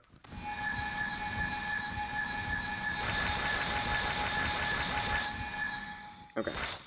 So if I have Frost right here, oh dude, I am zooming. So, and this is without like movement speed boots or anything. But, I mean, you can see now how obnoxious it is to go against something like this, right? If you have this build, I mean, this is it. And you keep your momentum, no matter what. So, like, I mean, you could do some sick bunny hops. I don't usually run this class. I've thought about it a couple times, but I mean, it's pretty hard to deny that this is just like really, really useful in the right hands. So that's why people usually run that class. Let's hop back out. All right, moving right on along. Pyromancer. Pyromancer last patch was hands down the strongest. The strongest class in the entire game. Phoenix Rebirth is basically a second life. You get it once per game. You resurrect with 50% health. It's pretty nice. Yeah, that's all there is to it. When you resurrect though, you are invulnerable for 5 seconds or so. No one can do any damage to you, and you're also given a movement speed buff. So it gives you not only a second life, but about 5 seconds to get away. The problem with that is that people can usually time that 5 seconds pretty well, and by the time that you're popping out of being invulnerable, someone's going to hit you anyway. So your goal when you pop your Pyro, or when you pop your Phoenix Rebirth, is to stay away from everybody. Try maybe to run away somewhere. Let's say you popped it, you know, you might want to run into like a corridor or something, so that way someone can't chase you, and have a shot lined up and waiting for you. But overall, it's pretty busted. Born of Fire, you now become immune to fireball explosions, and you deal 4 health every 2 seconds. You're only immune to your own fireball. If someone shoots you with fire, you're still going to take damage. However, if you are on fire for whatever reason, you're going to be gaining health back, which is pretty nice. So, let's say I'm on fire, right? If I'm on fire, I'm going to have to put points into it, but this will be good. As you can see, my fireball damages me right now. Alright. Okay. So my fireball that was damaging me, now does not damage me. And by standing in this, I heal. Well, this is level 3, but level 3 Born of Fire heals you for 12 damage a tick. Now, let's say I threw down a firewall, and I'm standing in it. I mean, 12 damage just for standing in is pretty good. And I did not mention this. When we were talking about, like, things that, or sorceries that interact with other sorceries, one that doesn't get enough mention is that if I have a firewall right here, no one can shoot ice at me. Like, if I have someone ice sniping me and I throw up a firewall right in front of them, they can't hit me, because the ice shot will go into the fire and it'll just melt. So everything works like that. That's a nice little honorable mention that I forgot about. But overall, you know, stand in your fire, you can sit there and heal. Pretty helpful. So, that being said, if you run into somebody else using Pyromancer, if you have Ignite, or if they have Ignite, now, if you get ignited by somebody, and you're caught on fire, because that's what Ignite does, Ignite deals 3 damage. Oh, actually, you know what? It got nerfed today, didn't it? So, Ignite is your fireball set players on fire, dealing either 2, 4, or 6 damage, depending on what level you are, per second for 3 seconds. So, and if you have Born of Fire and someone sets you on fire, instead of taking that damage, you're actually going to heal that damage. So, it's weird. Pyro is more useful as a class when it's less out of the meta, but if it's less out of the meta, then it's technically more into the meta, because, you know, the less people use it, the better it is, and the worse it is, the more people use it. So, you know, last patch everybody was running it, so it was kind of weird. It wasn't always a good idea to put points into Ignite, but now with nobody using it, because everybody's using Conduit, it's in a pretty good spot to be picked up on. They did light nerf this class, though. It's still strong, but not nearly as strong. But yeah, to set people on fire, you have to hit them with the Fire Gauntlet auto attack. You cannot throw down a firewall and have someone catch on fire and start taking Ignite damage. That used to be the case last patch, but that is something that is new as of this patch. You have to hit them with the fireball. Cool. That's the last part of that. Yeah, you leave fire puddles on the ground that last for 15 seconds. This is pretty good for healing yourself. Let's say you're running away from somebody, right? You're in the corner, you finally get away, you don't want to give away your position, just shoot the ground right here and just chill, and then you'll heal up. So, alright, Scavenger's the next class. I already put points into it, so basically every time you open up a chest, you gain 1 additional item. I don't think there's any chests around here. Oh, there's one over there. We'll go over there. Gives you 1 additional item. It's not a guaranteed rarity of anything. It's just, that is, you know, you open and you get 1 more item. So, pretty cool. It gives you an extra shot at finding something neat. You never know. Never know what you're gonna get. It's like Cracker Jacks. Alright. Also, items are highlighted for 150 meters. I guess that does not show on practice mode, but basically everything is lit in yellow on your view. It's kind of like wall hacks, though. Like, I would be able to see all of the items on the ground in that building, even though I can't see them now.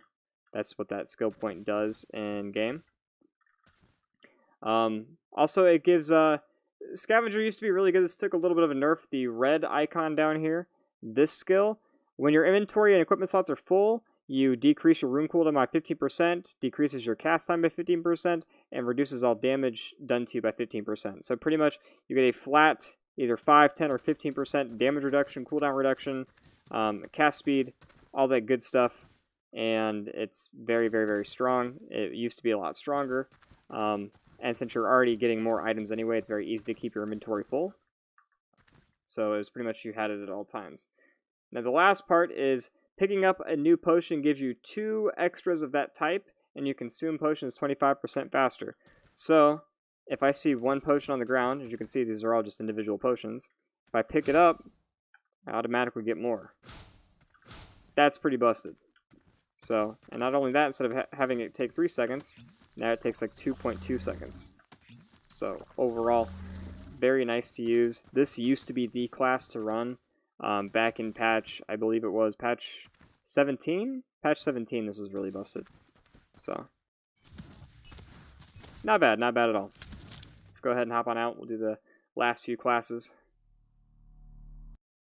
So you can see, this game's definitely a little overwhelming. We'll go into class combinations in a little bit, though. I promise you. Scholar. Scholar was combined with Pyro pretty much all of last patch. Scholar was in a very good position because it gave a base rune cooldown.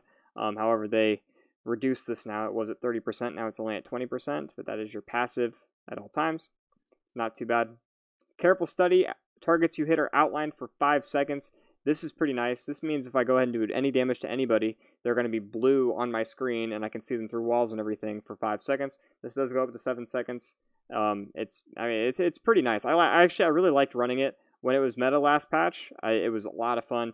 You know exactly where everybody is. You know where they're running to. You can chase them down. Someone goes behind a corner, and you can see them. You know, they think that they're safe. They're trying to get a potion drink, and you can just hit them right there.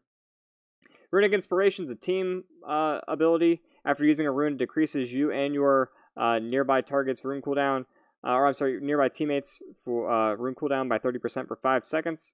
Yeah, it's self-explanatory. You decrease rune cooldown for you and your buddies, you know, by 30% for 5 seconds after you use your own rune. So if you have Blink or something, it's very nice to use. Then Intense Learning is instantly refill a rune charge upon taking 40 damage. This does drop down to 30 damage at level 3, but basically, if I'm under attack and someone, you know, let's say I'm using Blink a lot because I want to have Blink, right? Let's say I have no more charges though, right? If someone hits me right here for 30 damage, well then boom, I immediately get a charge back, right? It's a nice little like quick escape if, you know, I take a little bit of damage. So, very, very, very, very useful. Scout is a new class. It's catered more towards being used in a group environment. It's not used too much, if at all, in the competitive scene. But basically, you can see where shrines are going to pop. Those are shrines recently renamed to mana vaults.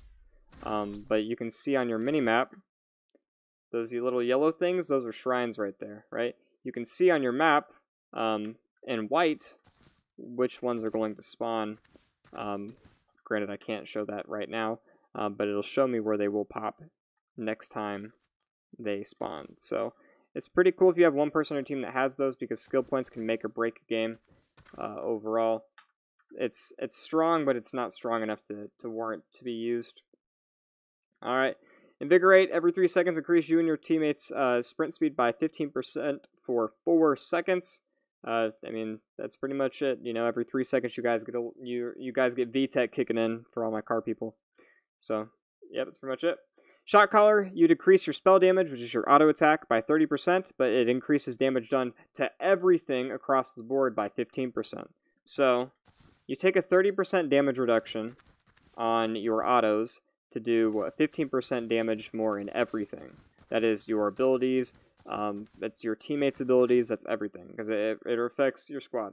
Now, it's good to note, if you're taking a 30% reduction but getting 15% increase in everything, that means you realistically only took a 15% damage reduction for a boost and everything. So, yeah, hopefully that makes sense. You're reducing your damage output on your auto attacks by 15% to give you and your teammates the ability to be boosted everywhere else by 15%. That's their auto attacks are also increased by 15%. It's just you that take the damage. So if you're running a class that is like, you know, a Dragonfire class or a Stone Boulder class, right? your boulders are going to do the same amount of damage because it's your sorcery, and that will overall allow you to run that point without taking too much of a hit. Now, tracking targets that you hit are outlined for you and your teammates for 2 seconds. It's kind of like Scholar's Careful Study, except it just applies to your teammates being able to see it as well. It's pretty cool, but 2 seconds is really short, and you just pretty much got to make sure that you're doing damage. So that is how that works. Oh my gosh, guys, this is a lot of talking. Stone Shaper. Stone Shaper's in an interesting spot right now. It's kind of useful, but kind of not. So your regular passive is that targets lose an additional 20% of armor when they're damaged. So if I was, going to whatever, you guys understand. You do 20% additional armor damage to them. So Earth's Mantle, if damage would exile you, it's kind of like Pyro, or if you get exiled, you get a second life, right? Or if you're gonna, if you go to 0 health, you get a second life with Pyro, right? For Stone Shaper, if I have 50 health and someone tries to kill me and they hit over 50 damage, instead of it killing me, it's going to set me to 1 health. So if I can get away right then I'm golden. However, that procs once every 90 seconds.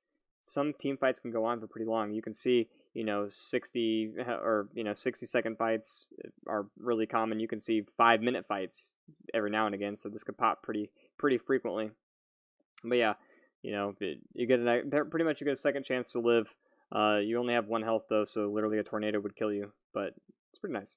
Flesh to Stone, this is one of the things that combines really well with Behemoth Belt and things like that. It sets your armor and max armor to 200, but you set your health to 10. You can combine that with the Behemoth Belt and see, insane amounts of armor, as well as, 35 max health. So keep that in mind. It's pretty powerful, but if someone runs an Amulet of the Vandal, they could one-shot you. This is usually when Earth's Mantle comes in handy, because when you have Flesh to Stone and Earth's Mantle, most likely if someone's going to do 10 damage to you through your shield, right, they're gonna drop you out overall. Now, Earth's Mantle is going to save you in that aspect, and allows you to be very, very, very tanky. So, Stone Shaper and Bulwark is a very tanky class, and people use it periodically.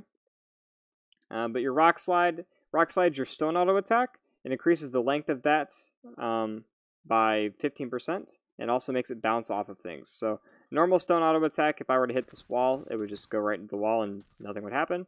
However, with my with Rock Slide, if I were to hit the wall right here, it turns everything into a pool table, and your stone auto attack is going to bounce off of pretty much everything.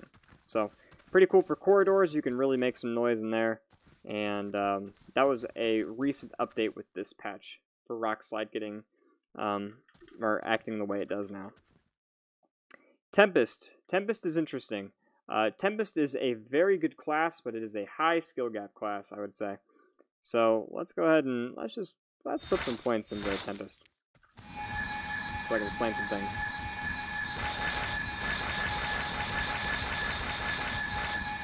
All right. So Tempest is neat. Let's go ahead. If I have a tornado, right? Let me get one out.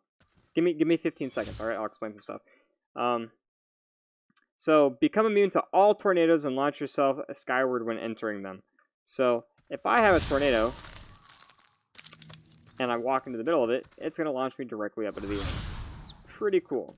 I did not jump. I just got knocked into it. So now normally you would take 5 damage a tick for being in the middle of your tornado, but not when you have it set up like this.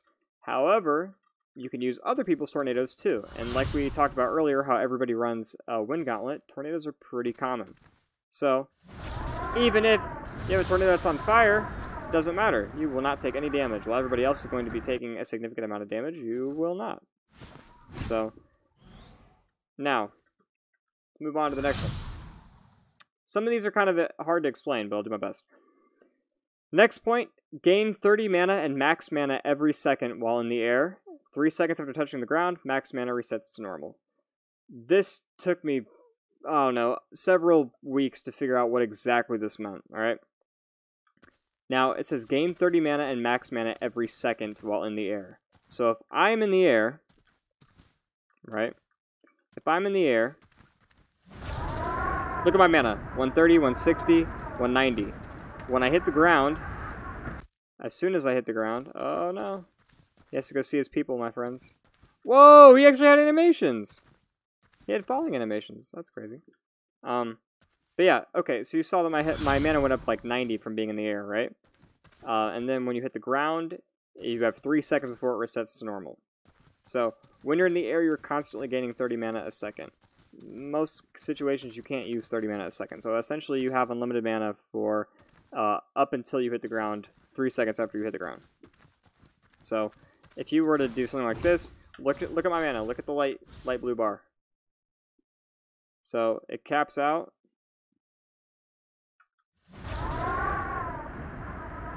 Oh, I guess it thought that I hit the ground, but I didn't.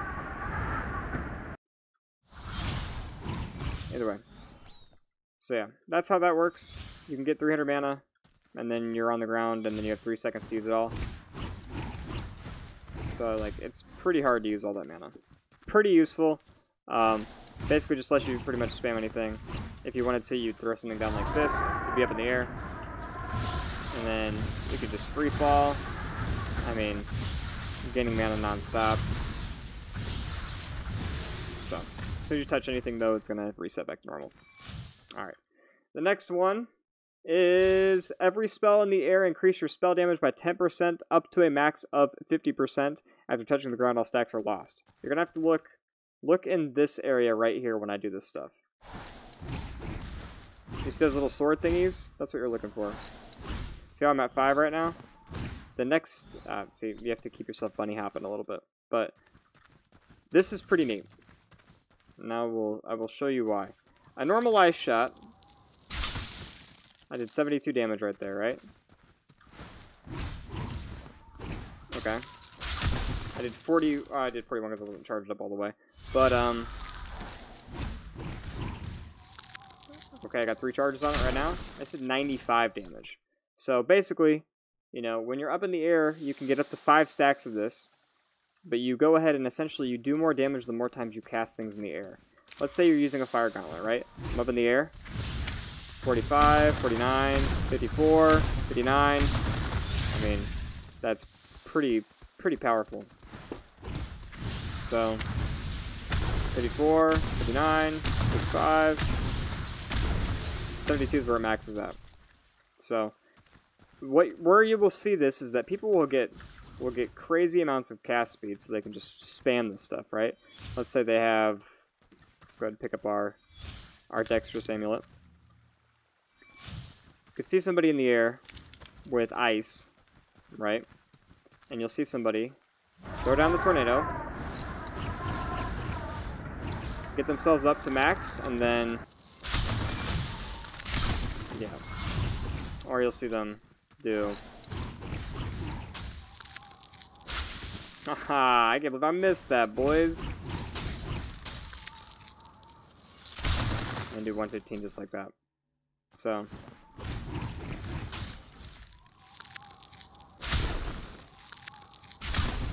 So I think you guys can kind of see just how powerful that can be in the right hands. That's pretty, it's higher APM than I can do.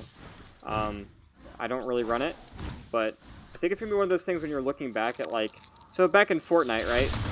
People didn't really build that much in the first 2 seasons. I played early Fortnite. I played season 1 Fortnite. Nobody built. If you saw somebody with like a 1x1 area and they were camping in it, you'd be like, "Oh shit, this dude actually built something. It's crazy." Right? I think this is going to be one of those classes that we look back on and we go, "Wow, I can't believe no one was running that. That's so busted." And I honestly think it's because you can do shit like this and do 115 damage in one shot. I mean, granted, you do have to commit pretty hard for that shot, but if I see somebody looting, right, and I can pull that off, oh my god! That was pretty poorly executed, but if I can do something like this,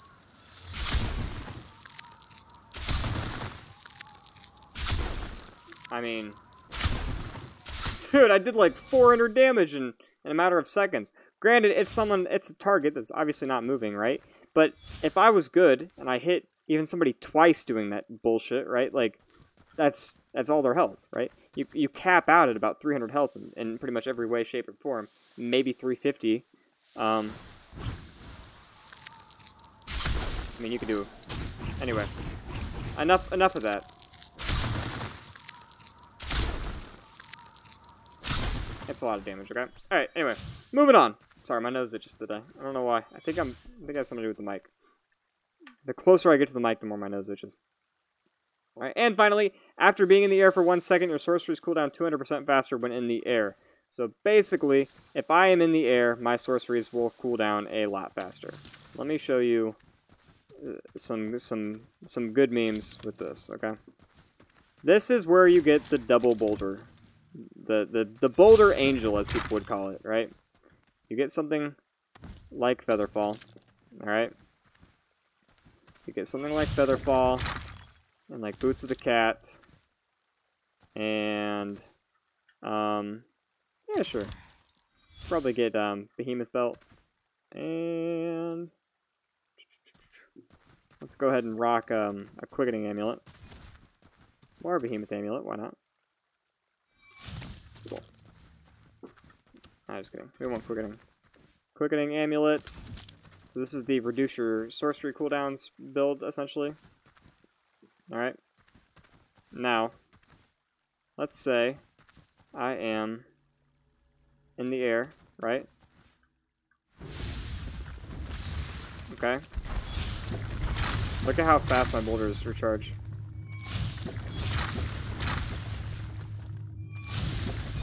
Yeah. That's pretty sick. Wait, can I land there? Oh no! Okay, I'm gonna die. Yep. Pepe hands. So, I mean, yeah.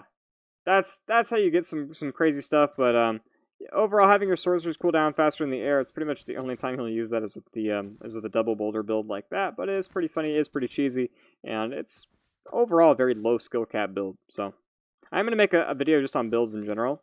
But we'll cover, like I said, we'll cover a couple for this. So, anyway, let's go ahead and hop back in. We don't have too many more to go. Alright.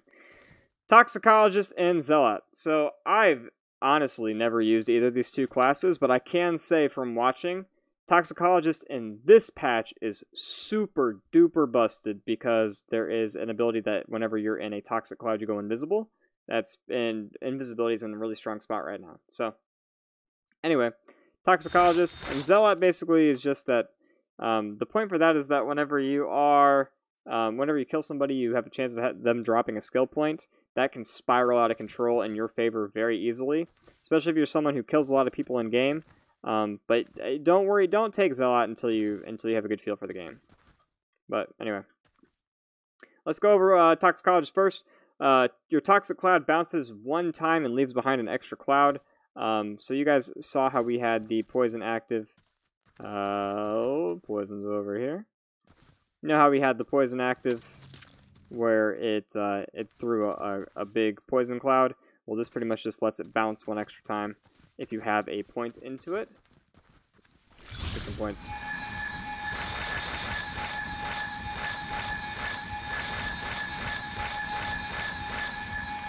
Full build, baby. Alright. So basically... yeah, there it goes. So overall, pretty interesting. And if it's max level, you'll have 4 spawns, so... it's pretty funny. But yeah. The trajectory is pretty random, it seems. Usually it's a straight line, I think. I don't use this class. Just speaking off generalities. Yeah, it just kind of goes in a straight line. But yeah.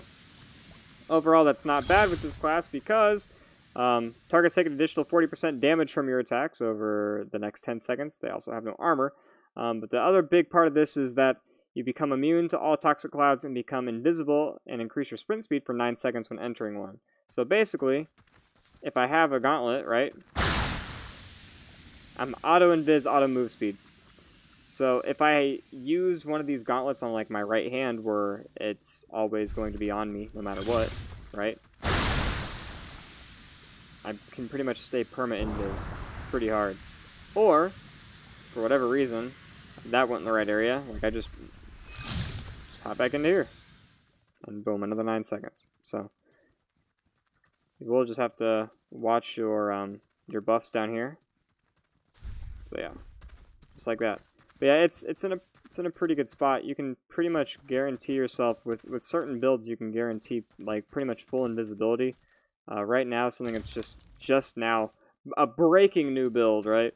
Is you get boots of the mouse. So you crouch for a second, you go invis, right? But basically you do this kind of stuff, right? I look at my buffs, 4, 3, 2, and at 1 I start crouching again. Boom, auto invis, right? And let's say I need to zoom away. I'm out like a light. I can start crouching again, just like that. So you can see, you know, in the right hands you can stay perma-invis, basically. So that's why people are running the build most of the time. It gives you a nice little escape. I think that's going to end up probably shifting the meta this patch as well, as more people start realizing just how really good invisibility is this patch. So, alright, and then finally we have Zealot, which is when you're at or below 35 health, increase your spell damage by 25%. You guys saw in the last couple classes that with Stone Shaper you can have your health be pretty much marked at 10% the entire time. Well, then here's a good example of how you can have, you know, some pretty sick damage combos just by having, you know, your health always low but having high shield.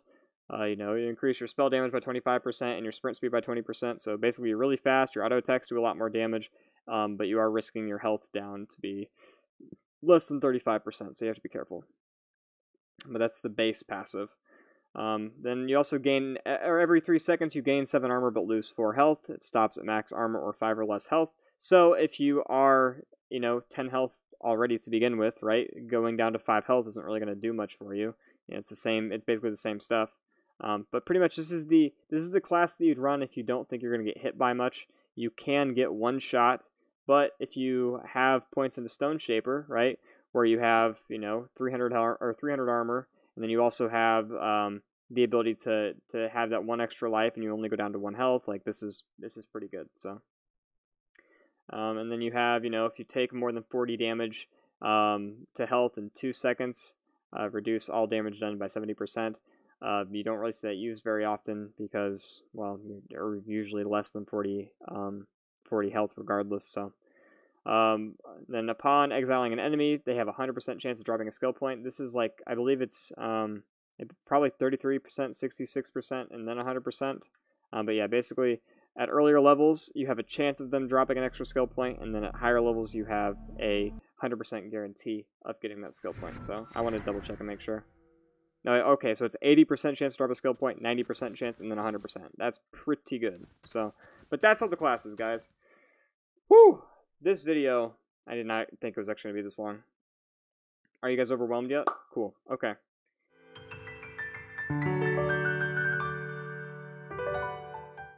What build should you run if you're a new player? Right now, in today's patch, Conduit. Get Conduit, get Charged Rune. You have basic move speed increase. Remember that this movement speed increase does not stack with sprinting boots. You're just going to have a base 25%.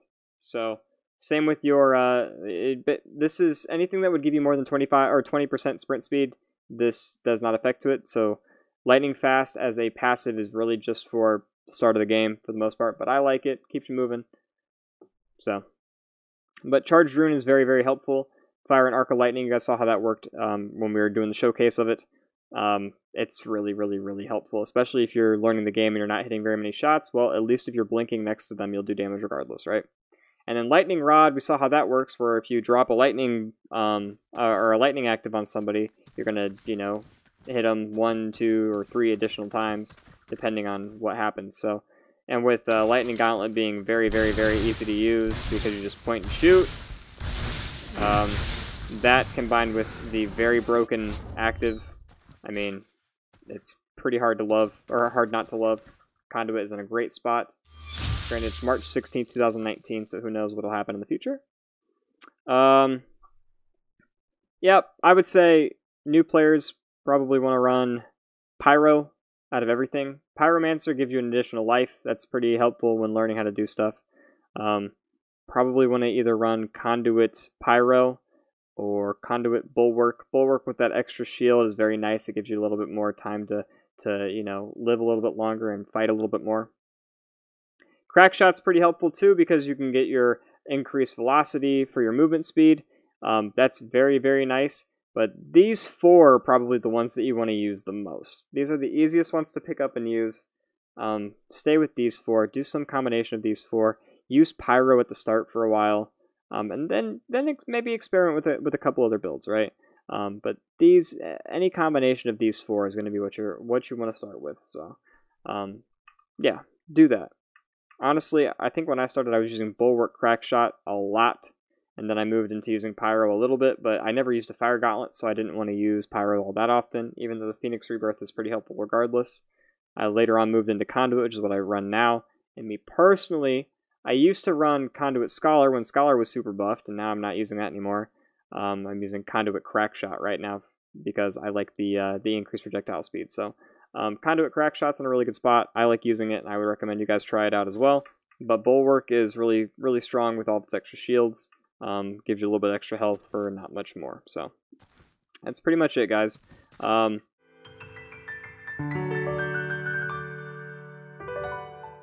Just to wrap things up, your controls.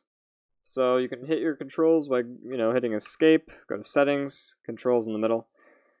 Make sure your toggle crouch is checked on. This will allow you to crouch, to crouch, all that good stuff.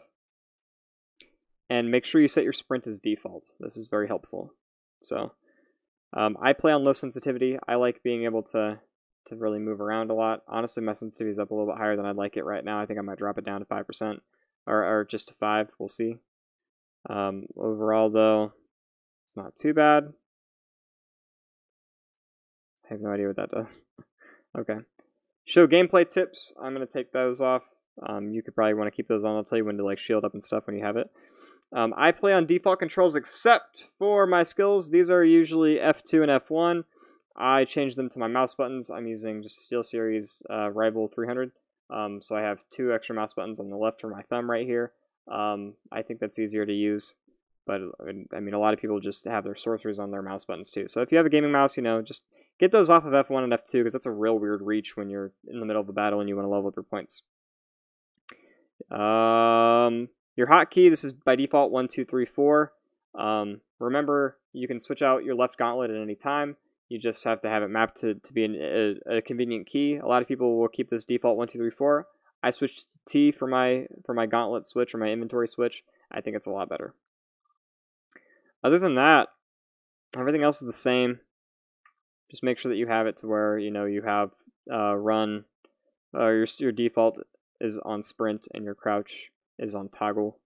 Yeah, I think that's pretty much it. So I tried not to bombard you guys with information, but that's just pretty much everything.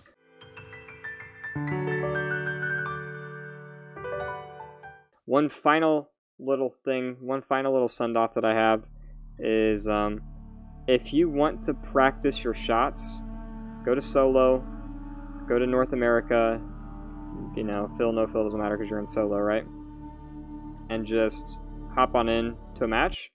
This is how you can get a little bit more familiar with the gauntlet. Once you understand the gauntlets and stuff, you'll spawn into a lobby with other people, right?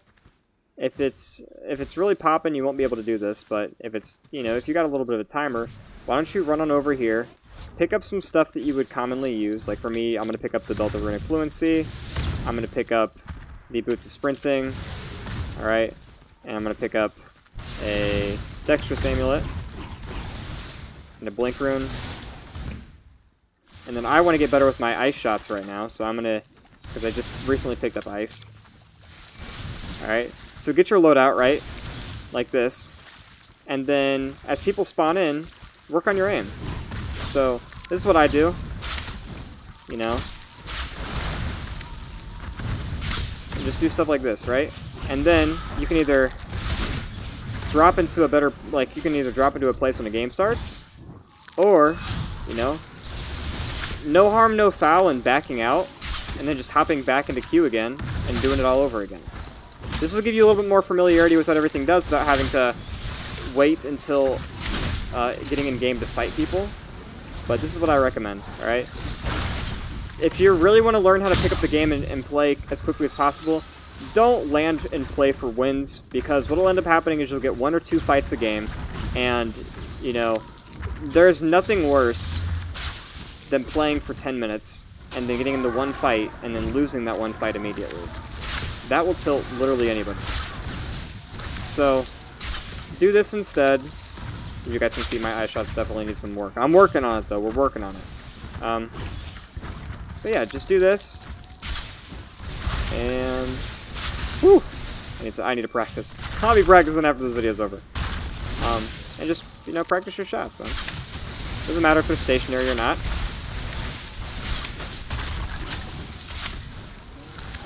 But yeah, get a build that you like, look through the items. Worst comes to worst, hop into practice and just hit tab and look over stuff.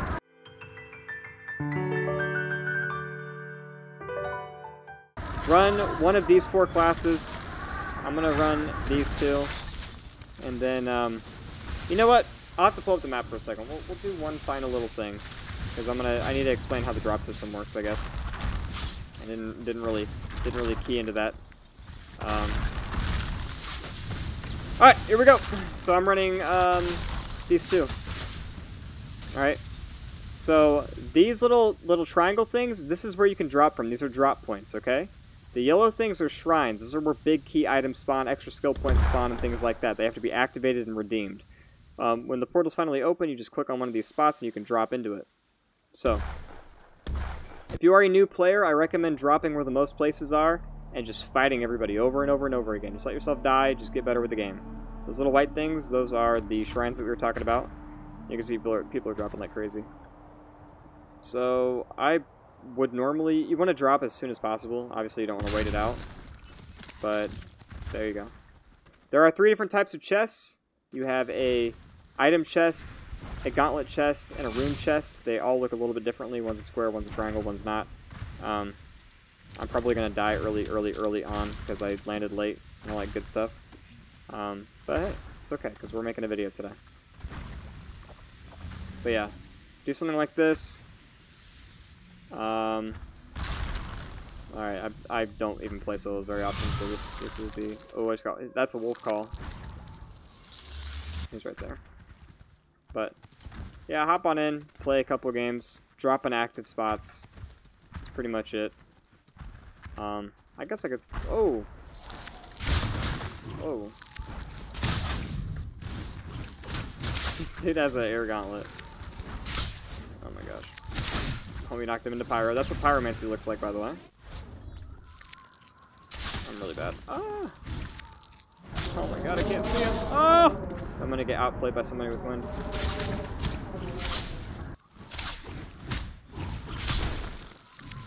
Yeah! I'm the better player. Oh, Jesus Christ. That was terrifying, honestly. So, either way, when you get your quest, then you get experience and all that good stuff. So, just do that. Drop in active areas. Try to get into fights early on. Don't wait 10 minutes to get into your first fights. It's going to really demotivate you when you end up getting smoked by someone who's played for 6 months, right? I mean, I'm at the point now where... oh, okay, right here. If I cross this line, I'm going to get a skill point. So, there you go. I got a skill point. I got Charged Rune, actually. And someone just activated that point right there. That's why it made that noise, which is why I ran away. So, either way. Let's pop this. Ooh. Oh, Toaster's playing right now. Okay. Ooh! Guys, I'm on fire with my eye shots today. That was Shadow Step right there, so. He did not want the smoke. Either way. He got his point and he's out. So I probably could have pursued that a little bit better, but I had no rune. Now I got Featherfall. Yeah, let's say. I bet he pops back up. Oh, I'm probably dead here. Yeah. Oh, it's Kalnor. Nice. So that's pretty much how it goes. Just get into fights, try to get some items that you're used to. But otherwise, I mean, hop into spectate, or not in spectate, hop into the start of a lobby and just get your build that you want to practice with and just shoot over and over again. And then when the game starts, either drop on a populated area or just back out and then hop back in to the lobby again and just fight people who are walking around. That's pretty much the best advice I can give you guys. Ooh, I said I was top 50, right? By the hints. Not anymore. But, kind of a... Top 5. So, that's it, guys. I believe in you. If you have any questions or if I missed anything or if you want to tell me something that you did differently, feel free to leave a comment down below. This video went on forever. I apologize up front, but hopefully it was helpful. Make sure you leave a like and subscribe, and I'll see you guys all in the next video. Bye-bye.